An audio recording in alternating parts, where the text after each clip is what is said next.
Hi and welcome to the Homeopathy Health Show. I'm Atiq Ahmed Bhatti, a fourth generation homeopath with over 25 years of professional experience and practice in this field of healing. The Homeopathy Health Show is the online voice of homeopathy around the world, promoting and raising awareness of this truly unique system of healing, which is suitable for all ages, young and old. Every week I invite guests from the world of homeopathy to come and share their experiences, their work, offer insights, and essentially talk all things homeopathy. Why not visit www.liketreatslike.co.uk and click on the radio and podcast button to listen to the latest episodes. So let's begin today's show here on UK Health Radio, the world's #1 talk health radio.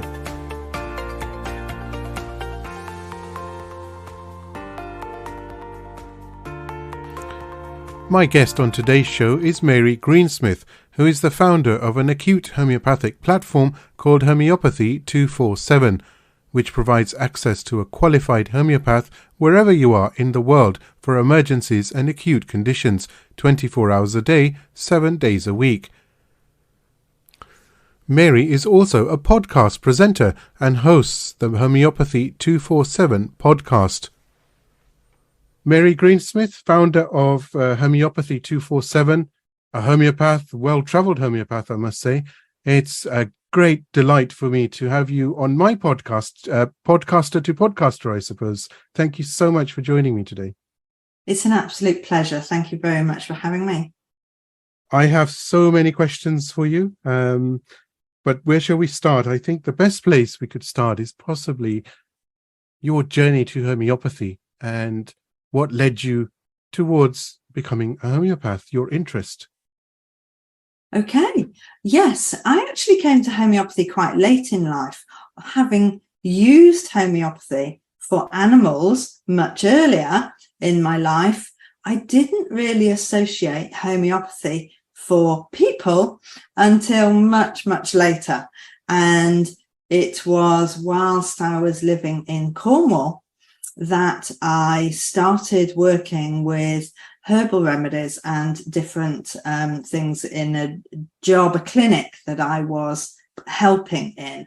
And suddenly I thought, I really need to study more. So I actually started looking for a course to study something that was of interest to me rather than the usual way of coming into homeopathy, which of course is using it first. It was a really strange one because of course 30 years previously to that I had used homeopathy because I had a small holding in North Scotland, and I had a book, a self-sufficiency book, and in that was all the Ainsworth contacts for different remedies. So I had used homeopathy for animals and then forgotten all about it.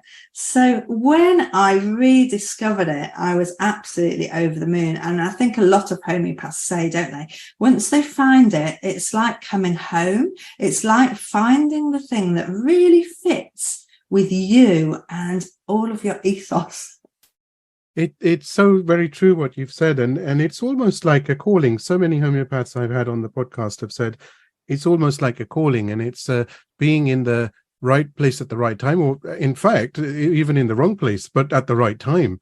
And all of a sudden, they've been introduced to this system of healing, and it's just clicked, and that's so wonderful, isn't it? It's just so amazing, and I think people know as soon as they start to use homeopathy, they know that it fits with everything that they believe, but nobody has ever acknowledged that before. Nobody has ever come forward and said, oh yes, I believe that too, or there is this method of medicine that would fit with your beliefs. So yeah, it's a real discovery. You know, I wonder, as you were saying that, I was just thinking that most homeopaths perhaps have prescribed using globules or pilules or tablets, and it's amazing, isn't it, that something, sucrose or lactose or a mix or whatever, or even in just drop form in some water, can be so miraculous that, let's leave common colds and acute conditions aside, but even chronic conditions that people have suffered from, by taking something so simple, and that's actually one of the beauties anyway, to make it simple, they're cured of their ailments. And how incredible is that? 200 years plus on, and it's just amazing that there are so many new discoveries within homeopathy and new remedies, and research is going into it more and more, and new discoveries are being made every day. It's phenomenal, isn't it? We are so lucky, aren't we? Mm. Can you imagine life now without homeopathy, without that choice?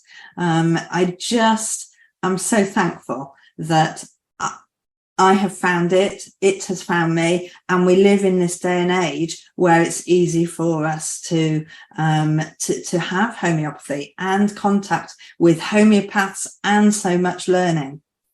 It's amazing.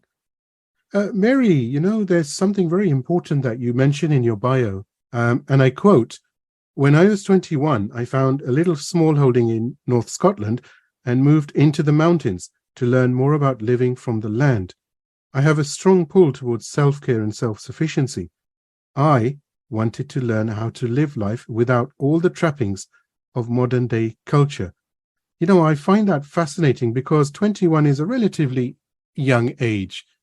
And for you to be thinking like that, which is a very mature way to think, I must say, of course, congratulations for that. And it's very admirable indeed. And also very inspiring for those listening who are of that age.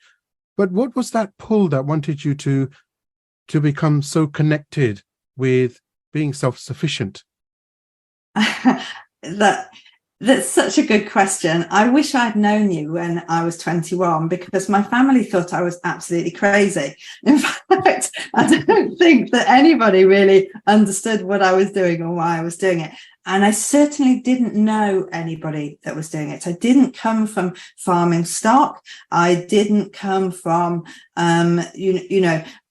other people who were interested in this. And I could only put it down to the fact that actually I didn't know what I wanted to do with my life. I didn't want to work in an office. I didn't want to, have the normal jobs. I didn't want to have a 9-to-5 job. I wanted to live my life how I enjoyed it. Now, I had grown up with horses, dogs, cats, and that was it. But when I went to college, I actually ended up doing racehorse training, which is quite a bizarre thing. Interesting. And then with that we had to do grassland and farm management. And from that training, I thought, okay, I can shear a sheep. I can debud the horns of calves. I could actually do this. I could actually go and just, live in the wilds, live without people, live and just look after, concentrate on what food I want to eat and swap with people. And so I was very lucky, and I got the chance to do that at a very young age. It actually, for me, is part of a manifesting thing. I do have this, opportunity to think of things, and it happens. And I just loved it. And what was funny about moving to Scotland was it was quite unusual for women to be farmers. And I had the farming qualifications, which meant that I was entitled to certain grants and subsidies, but they had never given these grants and subsidies to women before. So I had quite a lot of persuasive conversations in order for them to understand that actually I quite enjoyed doing the work as well as having the paperwork. How many years were you, for want of a better word, at peace, I suppose, because you're one with nature. If you're self-sufficient, And so, and like the, wonderful narration you've just given, it's all about using what's around you and making the best of that. And that, I mean, that's amazing in itself, isn't it? I mean, isn't that one of the best skills? I know, coming from me, it's different because you've done it. So, but literally coming from the outside, it's very inspiring, and I wish more and more people would actually think like that. It's so important to know who one is, to understand oneself, to accept oneself, Yes, sorry, I completely agree with what you're saying, but I haven't ever thought of it as being different. I haven't ever thought of it as something that other people don't do. So I guess it's something that always has been with me. And I suppose that with farming training, it just meant that I understood where all my food came from, what was in season. And to me, you have what's available, and when you have a lot of something, it's abundant, you use a lot of that. You of course, this was in the 80s and 90s, so especially in North Scotland, you couldn't buy oranges and lemons. You could buy bananas, but most of the vegetables were the vegetables which were grown in Scotland. So you couldn't walk into a supermarket and buy, have the full range of things that you've got from all over the world. It just wasn't like that at that time. So we had the most amazing fruit and vegetable garden that you can possibly imagine. And the soft fruits that they grow in Scotland is just incredible. So we would be eating strawberry pie for breakfast with cream, because, I mean, we had a cow, an Ayrshire cow, and 2 milking goats. We had 26 pints of milk a day and over 8 pints of cream a day. Can you imagine? It's just quite different than you imagine now, going to the supermarket and buying those things. And for years and years afterwards, I just couldn't bring myself ever to buy lamb from a shop, because it just horrified me at how much they were charging when the farmer would only get so little money for putting a lamb through the markets. It seems like you were living in an abundance of good and everything natural and pure, and that's really beautiful. And as you've said, for you it was normal and it's nothing new, but with this lifestyle that the majority of us find ourselves in urban areas, certainly, overpopulated, and everyone is overstressed and overworked and being pushed and pulled in different areas, it's so much more important now to connect to nature. And I think, Mary, what are your thoughts on what I'm going to say here? Is that the need for that is because it's time to try to become simple. That doesn't mean you give away your iPhone and you don't watch, you don't have a TV. I'm not saying that, but what I mean is there should be some sort of connection and some sort of thought process to, well, let me go back and ground myself, because, this is what it's really supposed to be like. And where am I? What am I doing? Because life goes by like this, isn't it? It's so fast. Right? Exactly. And the strange thing is that time and money only belongs to humans. Nothing else on this earth are influenced at all, ever, by time and money. And is time and money the situation, the thing that is taking us away from actually our purpose in life? And if we can discover who we are, what happens, what makes us whole, what makes us feel good, then it really must help you, mustn't it? Be a more healthy person, and of course be able then to help other people. because we've got so much more to consider with the environmental problems of the world at the moment. I think we're living in a world at this moment in time with obviously wars are going on, and deforestation and climate change is a big thing. We've seen that in recent times with the heat waves and so many other things, flooding and it's never ending, the melting of the polar ice cap, but it's so important to be grateful for those things, but it's almost like they are not important when actually without them we can't survive. So at the end of the day, you have to go back to your roots, because everything else is just human advancement, like you've correctly said, working, money and food. But if we don't have a planet to live on, we are literally, the planet is being destroyed.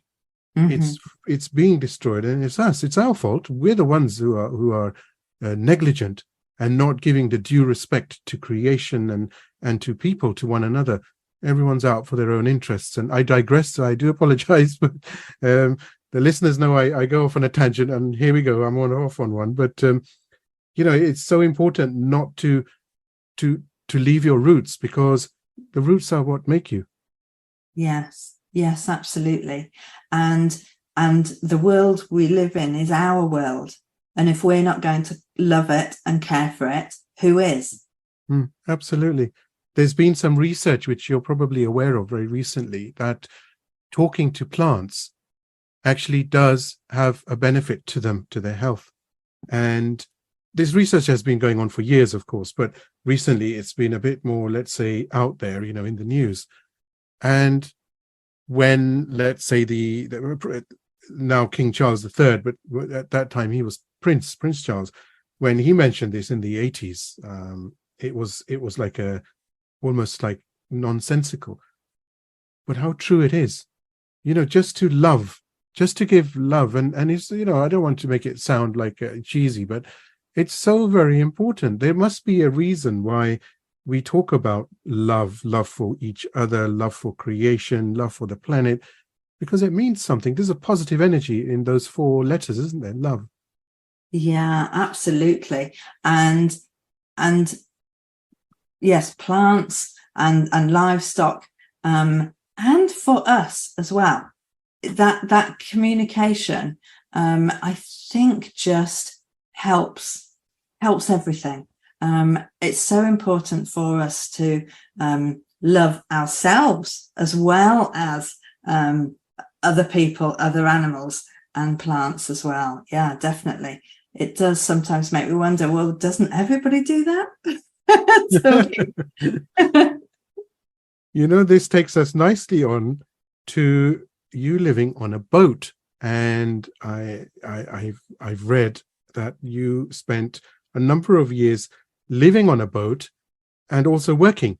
So do share what that was like, because again, that's something very beautiful. And just before the recording, we were sharing the fact that there's a place I go to locally, which where I always, there's a lot of boating going on, and I always find that I engage with the people on the boats, just because I'm inquisitive and I want to know what is that feeling they have, and why do they want to do that, and leave everything and just stay on the water, sleep on the water, live on the water, eat on the water. Okay. Yes, I think it's something that everybody should try. But the reason we first went to live on a boat was because I was qualifying as a homeopath, and we lived right down in the bottom of Cornwall, in a very rural area. And I didn't think it would be possible for me to have a homeopathic practice right out in the middle of nowhere. So my husband at the time as well was teaching in Falmouth, the local town, about 30-40 miles away. And so we thought, do we think we've got to go and live in Falmouth? Well, neither of us had ever lived in a town before. And it was quite I'm not sure whether I could live in a town. So I said, well, why don't we live in a boat? Now, my husband is a sailor. He has sailed since the age of 5. And I am absolutely not a sailor. I was absolutely terrified of boating, but Falmouth is a lovely, lovely coastal town. So I thought actually living on a boat overlooking the town would be perfect scenario. So he agreed, and we bought a big old motor launch, wooden gentleman's motorboat. And my husband spent 3 years doing it up, sanding it down and varnishing it and redoing it and putting in 3 lots of heating systems because it was so cold. And I set up my homeopathic practice and actually a multifunctional clinic as I finished my training. And so I worked in the town. And then within a couple of years, the practice was so busy that it was almost chucking me out. So I had to begin seeing my clients by video in the boat. And I thought, hang on a minute, if I can do this, it's brilliant. My boat could be anywhere. I don't have to be tied up in the town. So, well, this, of course, became a vision. And I thought, well, what about if we had a sailing boat and sailed around the Mediterranean? How would that be? So my husband said, oh, okay, if we must. So we bought a catamaran. We sold the clinic and bought a catamaran. And that's what we did. We went and spent 3.5 years sailing around the Mediterranean. And I saw my clients by video using Zoom way before COVID happened and everybody else was using Zoom. And it meant that I could start seeing people internationally rather than just locally.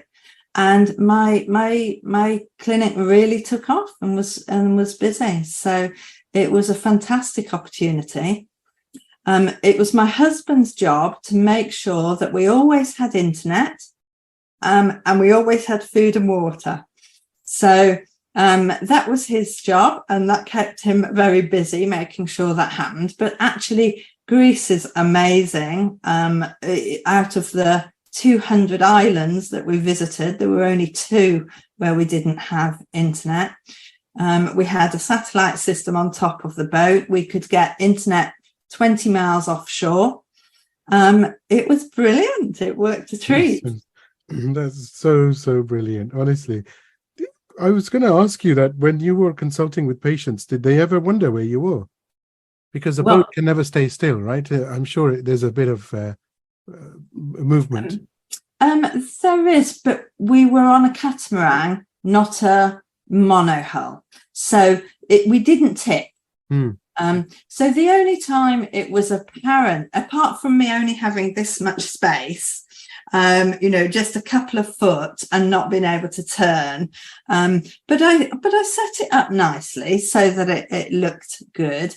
The only time difficult, I suppose, was in the winter. We would have to be tied up for 3 months. And occasionally in the wind, the ropes would go and so occasionally they would hear the ropes, and really that's it. That it worked very well. Apart from that, I was never sick, or seasick at all with the weather. We were very good at finding the right place, and we lived about 8 or 9 months on anchor, so not even close to the land. It's such a beautiful story, honestly. I mean, from the beautiful countryside of Scotland to just truly being connected and being able to actually travel the world and at the same time be able to serve humanity by traveling the world and be able to serve humanity through homeopathy. It's so good. I mean, really, that's very inspiring indeed. And I think I can't wait to share this podcast with everybody, because that's something that's very different and unique. And I think it sets a precedent that everything is possible. And going back to homeopathy, and of course, the fact that we can use Zoom or WhatsApp or to make video calls and have consultations and it makes life so easy. It doesn't, you don't have to be stuck in one place, because it's not about the place. It never is it? It's about talking to one another and having that consultation. Yes, absolutely. And I thank the universe every day for me living in this time so that I can do this in the way that I can do it, because it is such a beautiful opportunity to be able to do this. And I, for years, I had said, I think I should have been born 200 years ago, because I would be quite happy not having any of the trappings of the modern day. I really love the thought of not having electricity, not having, mains water.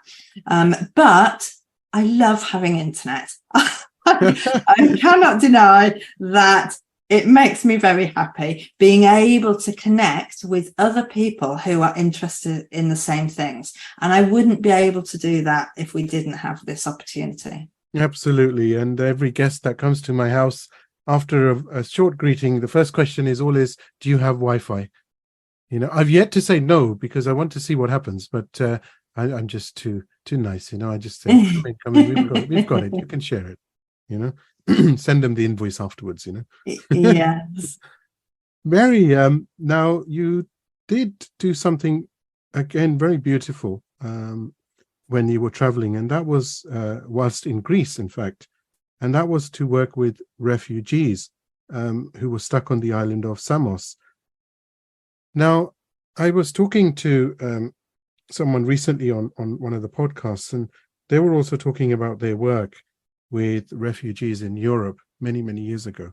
And I myself went on a humanitarian convoy in 1994 during the Bosnia War. And we went through Europe by road, and we ended up in a camp called Nagyatad camp in Hungary, which was housing refugees. But do share, because it's a turning point, isn't it, in anyone's life, to be in that situation, and then to also realize that in the majority of cases, despite all that horror and terror, people are still smiling, right, after having lost everything. The beauty of the human spirit and to carry on is just amazing, isn't it? Phenomenal.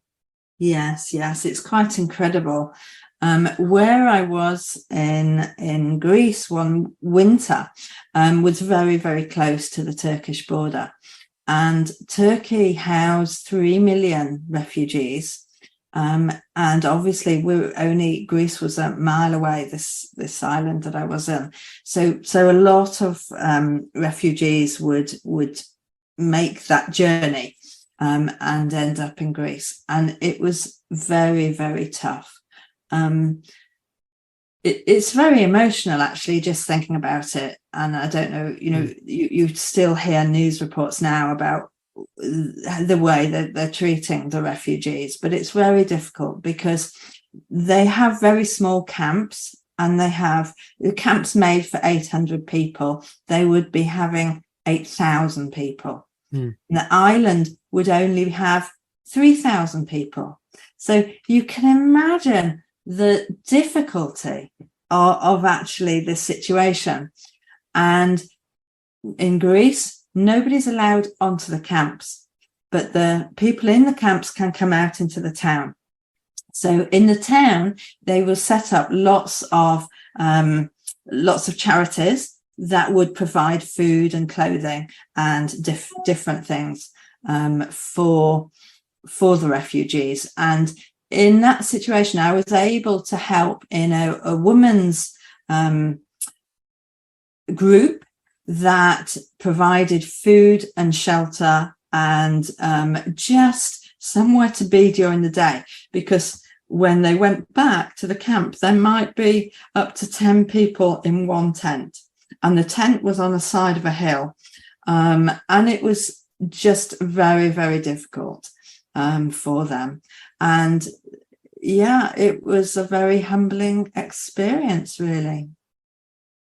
It's you mention about, you say something very nice, very profound, and it makes one ponder and think, where you say, we live in a very volatile world, and it takes only one horror to change your health, your future, and your whole world. And how true that is, from a small, God forbid, road traffic accident, to the horrors of war, and being a refugee, to injuring. There's millions of examples, but it can have such an effect. Of course it does. I mean, it has to have an effect, but I mean, it's hard, isn't it, for those people to be able to try to pick themselves up, but like I said, they are always smiling. Yeah, they're trying, and despite what they've gone through, and it's nice to be able to serve people in that situation who are less unfortunate. One has to do everything possible, I think, give up whatever lifestyle you have, and go and do that for them. The most amazing thing was that quite a few of the charities and the helpers, the lawyers, they were previous refugees. The people who had traveled that journey before stayed there. They were learning several languages at the same time. And then when they were given a ticket to work or to move to somewhere, they would say, no, we want to stay here, and I want to do training in this, and I want to help more people. And it was just incredible. As a homeopath, I was obviously pulling on different people to help do translations, and some very young people in that situation as well. And it was a full sense of community. How can people help each other with whatever you have to offer? There is something that people need. Goodness is one of those things that we are all born with. And I was speaking to just somebody yesterday, and we were having a similar conversation. And I said, it's amazing when I think about Dr. Hahnemann, and he moved 30 times in his lifetime, more than 30, and the persecution he faced. And yet he, because of that commitment to service to humanity, to ease suffering, he came up with a system, despite the hostilities and everything, all the abuse and everything. That's it's all available as far as the history is concerned, and having to move from here, left, right, and center, and lugging across your luggage. And he was also at times a refugee, and yet look what he gave back to the world. And this example that you've given, where some of the lawyers or the doctors were previously refugees, is another example. Goodness is there, isn't it? It's just, it's so wonderful, and it's so inspiring. Yes, absolutely. And just the opportunity that we can have, as you say, to meet these people, to work with these people, and to help where we can, when we can. Now that's led to something very very, very great, I think, in that you have founded something called Homeopathy 247. So do share what Homeopathy 247 is, what it's about. I don't want to give any spoilers, so I'll let you do that. Okay, that's lovely. Thank you. Well, whilst I was in Greece, while we were tied up, March 20, and obviously had been starting to treat people with particular bad flu that winter, suddenly COVID was started to be talked about.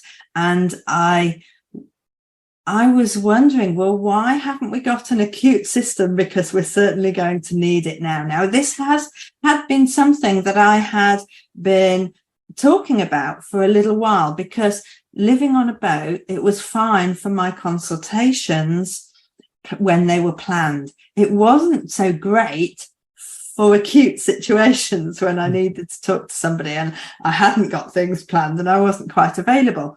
So I had been looking for a system for somebody to, preferably in Australia, so that when I was sleeping, they weren't, and they could look after my acute clients. When COVID hit, it suddenly, okay, we need this system and we need it now. So I put a message out on a homeopathic group and I said, okay, guys, we're going to need a lot of homeopaths very quickly to be helping people around the world. Who will do it? Who will help? And I had 33 homeopaths stick their hand up and say, yeah, I'm in. So within 3 weeks, we set up a website and a whole acute platform where we could take consultations using Zoom. Now, of course, not many homeopaths had worked internationally at that stage. So we had to set them up with online calendars, online recording, and Zoom, and payment situations where they could take payment from any denomination as well. So it was hard work. Suddenly, my husband, he didn't know what to think. You know, there I was living the life of Riley, working 2.5 days a week, having, you know, just the right amount of clients to enjoy a really relaxed life. And suddenly I was working 7 days and 19 hours a day, trying to get everybody up and running and going. And it's just been amazing. We've had over 110 homeopaths working, of which 96, I think, are still in the team, because once you find a community of homeopaths, it is so rewarding. So we do lots of different training things together, and we're really helping people to find homeopathy. And the biggest thing that has come out of this is that we have built a wonderful, wonderful homeopathic community online, and we have over 100,000 followers. Wow, that's amazing. And how is that going? I mean, is it quite busy? I mean, for people using that platform or that service of Homeopathy 247? Yes, it's a 24-hour service. So we're split up. Each day is split up into 4-hour sections.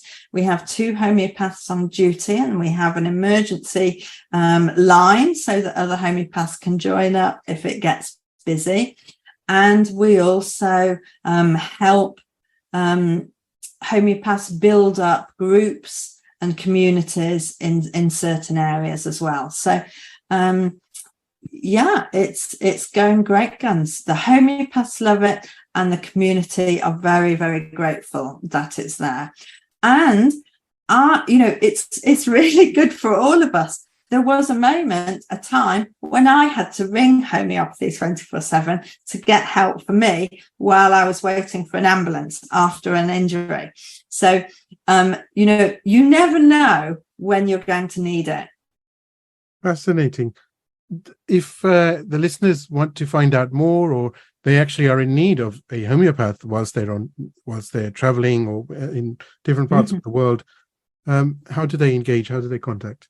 Yes, have a look for www.homeopathy247.com, and you will find us. We've also got a Facebook group called Ask a Homeopath, and you will find it.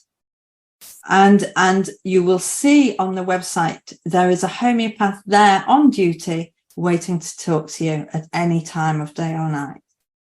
That's wonderful. This leads me to the question of, you seem to have achieved a great deal, and again, you know, hats off to you and congratulations, and may it long continue, and may you come up with many more initiatives which can really make a difference to people's lives. But what about writing a book? Is that something you've thought about? Funny you should say that. Yeah. We're just setting up at the moment. We've just set up a publishing company with the first challenge that I wanted to achieve was to write to people who already know about natural remedies, to introduce them to homeopathy. So to put homeopathy into the wider field of natural health. So we've got a series of books coming out, which is natural remedies for skin, or natural remedies for gut health, natural remedies for immunity, which covers a broader aspect, but includes homeopathy, because it's my belief that more people need to know about homeopathy. More people need to know about that choice.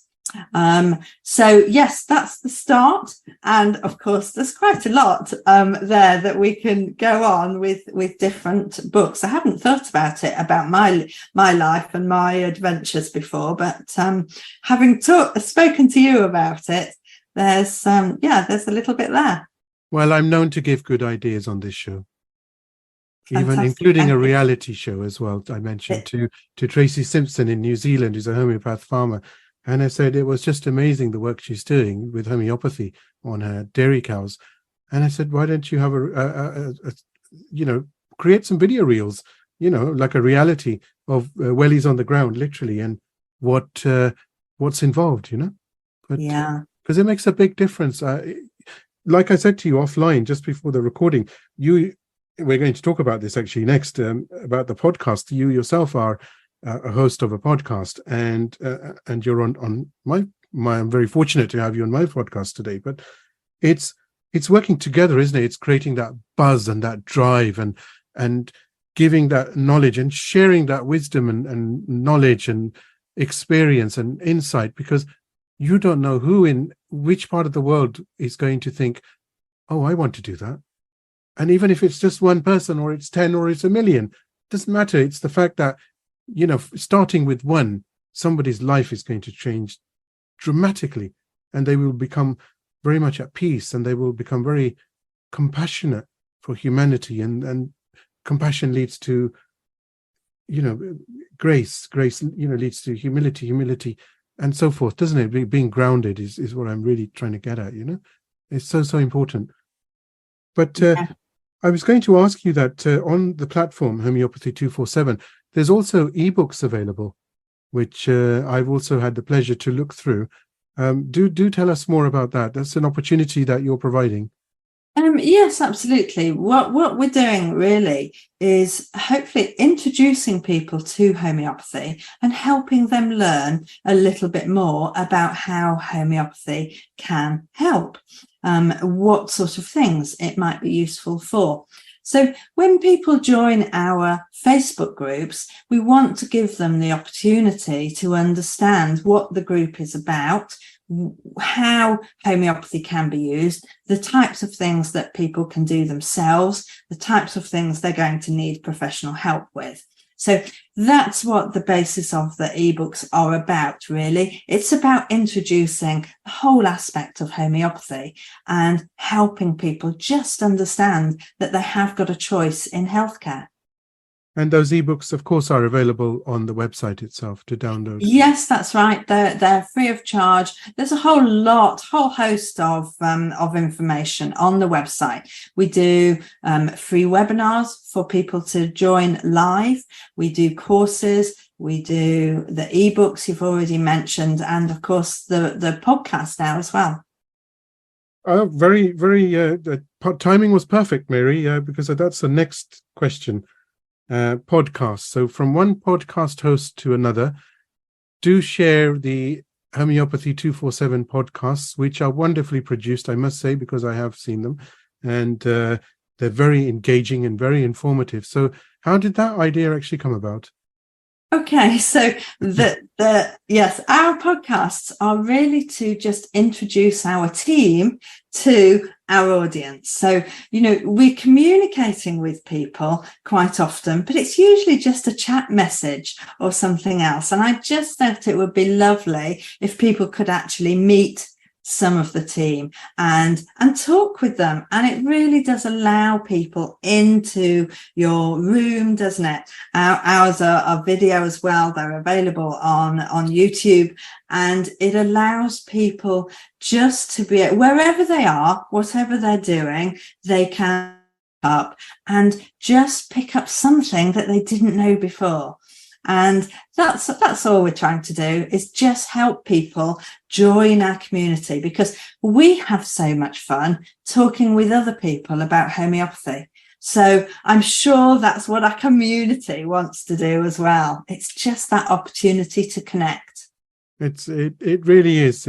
You're absolutely correct. It's very much about that. And the homeopathic community doesn't just mean homeopaths now, does it? It means the home prescriber. It means those even thinking about or looking into studying homeopathy. It's huge. No wonder it's the second largest system of medicine in the world, because so many people are using it. If they're not using it, they certainly know about it, or they've done some fringe courses just to get to grips with it.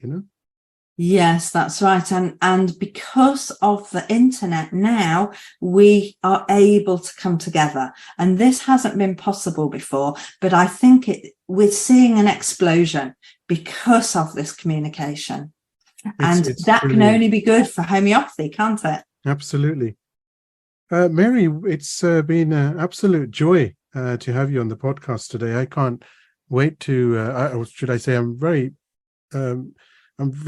keen to share this as soon as possible, and let everybody sort of know about Mary and what you've done and what you've achieved. And again, congratulations for everything that you are doing in the service of humanity with Homeopathy 247 and all the other engagements that you're involved with. Best of luck, of course, with the podcast. And I do look forward to having you on the show again in the near future, and perhaps we can delve in a bit deeper to some of your experiences and insights. Lovely. Thank you very much for having me. Lovely to talk to you. It's been great. Thank you so much. I do hope you've enjoyed this week's episode of the Homeopathy Health Show. Please do support the show by clicking follow on my socials. Remember, the more exposure the podcast receives, the better for homeopathy around the world. You can find me on Instagram by searching for @like_treatslike, and on both Facebook and TikTok by searching for @liketreatslike. So let's promote the voice of homeopathy on radio and podcast around the world together. Don't forget to visit me online at www.liketreatslike.co.uk and click on the radio and podcast tab. Here you'll be able to see all the guests that have joined me on the show so far, and of course you can stream on demand the latest episode to your mobile, tablet or PC. Until next time, stay safe and take care.